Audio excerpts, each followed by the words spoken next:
Hi everyone. तो जैसा कि तुम लोग जानते हो, ये जो हिस्ट्री सीरीज़ है और इसमें जो चैप्टर है the making of a global world, और इस वीडियो में जो हम लोग टॉपिक स्टार्ट करेंगे वो टॉपिक है रोल ऑफ टेक्नोलॉजी। तुम लोग शुरू करते हैं। Technology played very significant role in transforming 19th century world. तो कहता है कि जो टेक्नोलॉजी जो एक बहुत ही ज़्यादा अहम भूमिका निभाया 19वीं सदी का, जो उस टाइम का जो दुनिया था, उस दुनिया को ट्रांसफॉर्म करने में, एक नया रूप देने में टेक्नोलॉजी जो है एक बहुत ज़्यादा अहम भूमिका निभाया। देखो, टेक्नोलॉजी क्यों नहीं रोल प्ले करेगा? क्योंकि अगर टेक्नोलॉजी डेवलप होता है, कुछ न्यू चीज़ का इन्वेंशन होता है, तो फिर लोगों का काम इजी हो जाता है, पैसे बचते हैं, बहुत ज़्यादा अच्छा हो जाता है। उसकी वजह से लोग ट्रैवल, जैसे कि आज हम लोग किसी और कंट्री में जाते हैं तो बाय प्लेन ट्रैवल कर सकते हैं, तो टाइम का भी बचत होता है। तो इसलिए वो टेक्नोलॉजी एक इम्पॉर्टेंट रोल प्ले करता है। हम आज की लाइफ में भी टेक्नोलॉजी का एक इम्पॉर्टेंट रोल प्ले करता है। तो अब the railways, steamships, the telegraph were some of important invention without which it was not possible to transform 19th century world. तो कहता है आखिर 19वीं सदी में किस किस चीज़ों का आविष्कार हुआ, किस किस चीज़ों का आखिर इन्वेंशन हुआ। तो उसमें आ जाता है टेलीग्राफ, और विदाउट टेलीग्राफ स्टीमशिप, रेलवे।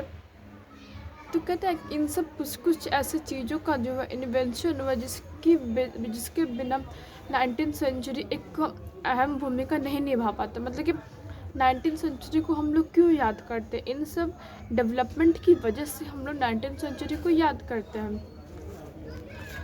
अब कहता है but technology advances were often the result of larger social and political and economic factors. पर कहते हैं कि जैसे जैसे टेक्नोलॉजी आगे बढ़ी, टेक्नोलॉजी जब एडवांस करने लगी, उसकी वजह से बहुत सेक्टर में फैक्टर डिपेंड भी किया, जैसे कि इकोनॉमिक, सोशल, पॉलिटिकल फैक्टर भी चेंज हुए, उसका भी अफेक्ट, टेक्नोलॉजिक डेवलपमेंट का अफेक्ट इन सब चीज़ों पर भी आया। For example, colonization encouraged new investment and improvements in transport।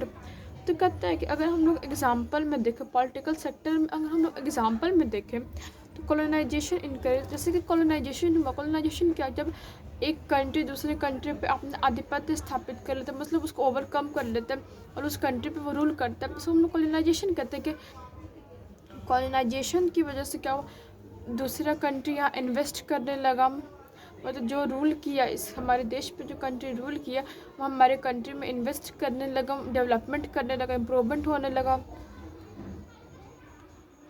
Faster railways, high lighter wagons and larger ships helped in moving food more cheaply and quickly from far away farms to final market.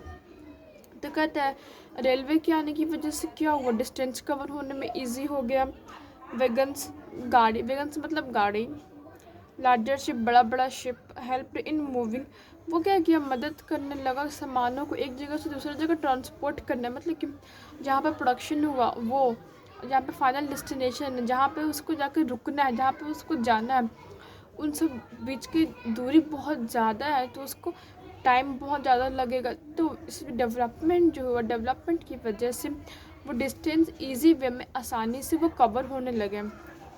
आगे कहता है the trade in meat is a good example of disconnected process. तो कहता है meet का जो production हुआ, meet का जो व्यापार हुआ, ये जो बहुत अच्छा एग्जाम्पल हम लोग कंसिडर कर सकते हैं। ये जो लिंक्ड है मार्केट, जो लिंक्ड है, मतलब प्रोडक्शन प्लेस से डेस्टिनेशन प्लेस का जो मार्केट लिंक है, और इसमें ट्रांसपोर्टेशन कितना अहम भूमिका निभाए, इसको हम लोग इस चीज़ से लिंक कर सकते हैं। तो कहता है till the 1870s animal were shipped live from America to Europe. तो कहते हैं 1870 तक जानवर जो थे उनको जिंदा शिप में ट्रैवल किया जा, शिप मतलब कि जिंदा लोगों, मतलब सॉरी, जिंदा जानवरों को शिप में रख करके ट्रैवल करवाना। तो वही कहता है कि 1870 तक जिंदा जानवरों को शिप में डाल दिया जाता था और उनको अमेरिका से यूरोप ट्रांसपोर्ट करवाया जाता था। These animals were slaughtered on their arrival in European countries। मेरा गला फंस रहा था। तो कहता है these animals were slaughtered on their arrival in European countries। तो जैसे कि अमेरिका से यूरोप एनिमल्स ट्रांसपोर्ट हो रहे थे, अमेरिका से यूरोप एनिमल्स आ रहे थे, तो जैसे ही यूरोप ये सब जानवर पहुंचते वैसे उसी क्षण उन लोगों को मार दिया जाता था। स्लॉक्टर्ड मतलब मार देना। किलिंग सेवरल पर्सन और एनिमल्स एट वंस मतलब कहता है स्लॉक्टर्ड मतलब कि एक ही बार में बहुत सारे जानवर चाहे आदमियों को मार देने को हम लोग स्लॉक्टर्ड कहते हैं।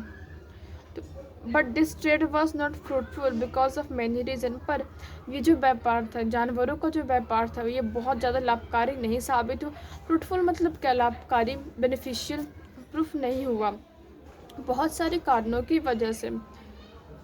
This live animals took up a lot of ship space. जैसे कि ये जो एनिमल्स थे, ये जो जिंदा जो जानवर थे, बहुत ज़्यादा शिप में एरिया कवर करते थे। देखो अगर हम लोग किसी जानवर को शिप में ट्रांसपोर्ट करेंगे तो वो लाइव फॉर्म में रहेगा, जाहिर सी बात है बहुत ज़्यादा एरिया कवर करेगा। तो वही बोल रहे हैं कि जो जिंदा जो जानवर थे वो बहुत ज़्यादा एरिया कवर कर रहे थे शिप में।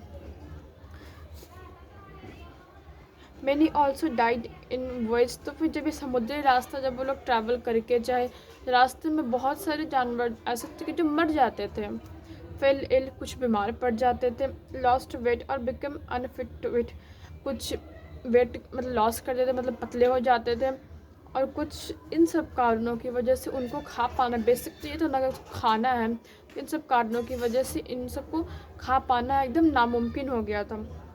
Due to this reasons meat was an expensive luxury beyond the reach of the European poor. तो कहते हैं कि इन सब कारणों की वजह से मीट जो था एक बहुत ज़्यादा एक्सपेंसिव मतलब महंगा फूड के तौर पे उन लोगों के लिए था। कौन लोग, जो यूरोप में जो गरीब लोग थे, जो गरीब तबके के जो लोग थे, उनके लिए मीट जो एक लग्जरियस फूड हो गया था। देखो जिसके पास खाना के लिए पैसा नहीं रहेगा उसको अगर तुम बोलोगे तुम अगर पिज़्ज़ा खाओ, तुम बर्गर खाओ, 300-400 रुपये तुम इन्वेस्ट करो, तो उसके लिए क्या होगा, वो एक लग्जरियस फूड होगा। और जिसके पास सफिशिएंट अमाउंट ऑफ मनी है उसके लिए वो चीज़ इजीली अवेलेबल होगा। तो यहाँ पे वही कहता है। तो फिर ये जो मीट था ना, यूरोप के जो उस टाइम पे जो गरीब लोग थे उनकी पहुंच से बहुत ज़्यादा दूर की बात थी, उनके लिए खा पाना इम्पॉसिबल था उस टाइम इस चीज़ को। Further high prices lower the demand the production of meat and production of meat products. कहते हैं कि जैसे कि रास्ते में ये सब मर जाते थे, चाहे कुछ प्रॉब्लम आ जाता था, इसकी वजह से क्या हुआ, इनका जो रेट था मीट का जो डिमांड था बहुत ज़्यादा कम गया था और इसका प्राइसेस बहुत ज़्यादा हाई हो गया था। हाई प्राइस होने की वजह से क्या हुआ, डिमांड लो हो गया, प्रोडक्शन ख़त्म होने लगा, प्रोडक्शन भी लो हो गया था। With the development of a new technology for example refrigerated ships. तो कहता है कि जैसे जैसे टेक्नोलॉजी डेवलप किया, टेक्नोलॉजी इन्हेंस किया, अच्छा होने लगा टेक्नोलॉजी और इन्वेंशंस होने लगे। तो कहता है जैसे कि एक एग्जांपल यहाँ पे दे रहा है रेफ्रिजरेटेड शिप मतलब कि कैसा शिप जिसमें फ्रिज लगा हुआ। देखो आज हम लोग फ्रिज यूज़ करते हैं तो कोई भी सामान उसमें स्टोर कर देते हैं तो ख़राब नहीं होता, हम लोग आने वाले दिन तक भी उसको खा सकते हैं। तो वही कहता है refrigerated ship the transport of perishable food over long distances become easier and safer.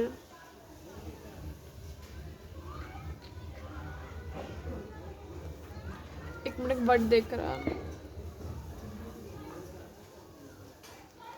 तो डाई। अच्छा तो कहते हैं the transport of perishable foods.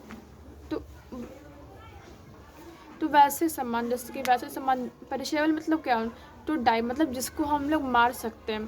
तो वैसे सामान जिसको मतलब वैसे खाने के सामान जिसको हम लोग मार सकते हैं उसका ट्रांसपोर्ट करना एक जगह से दूसरी जगह लंबे रास्तों में बहुत ज़्यादा आसान हो गया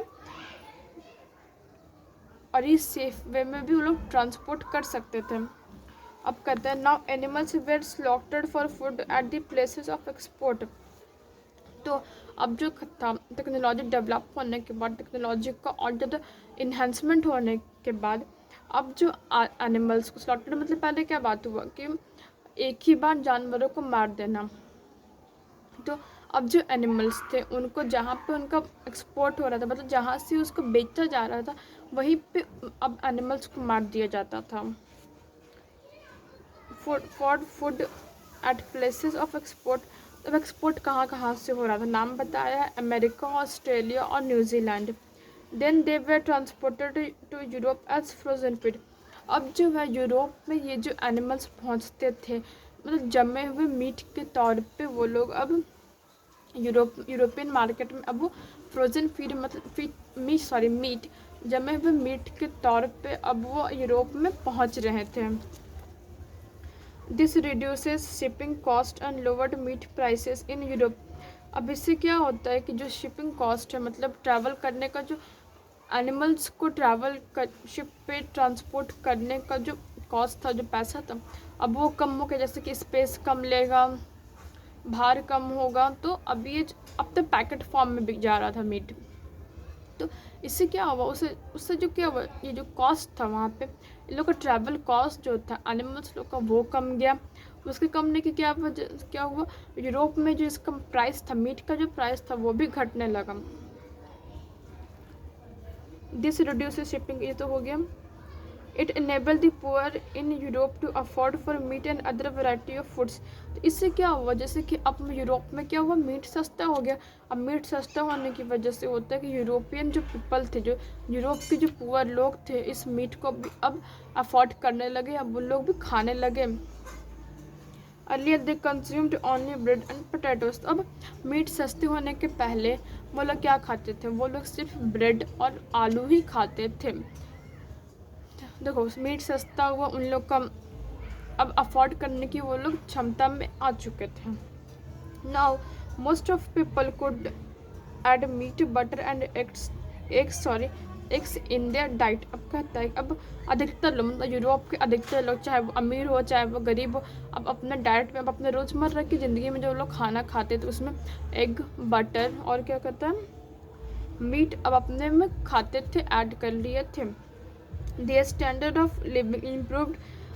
अब उन लोग का जो लिविंग स्टैंडर्ड था ना वो भी बढ़ गया था। मतलब यूरोप के जो पुअर लोग थे, उन लोगों का जो लिविंग स्टैंडर्ड, उन लोग रहने का जो ढंग था वो अच्छा हुआ। तो अच्छा क्यों हुआ, उन लोग को मीट इजीली अवेलेबल हो रहा था, उन लोगों को मीट इजीली अवेलेबल और इजी कॉस्ट पे मिल रहा था, तो उन लोग का लिविंग स्टैंडर्ड भी इससे इम्प्रूव होता है।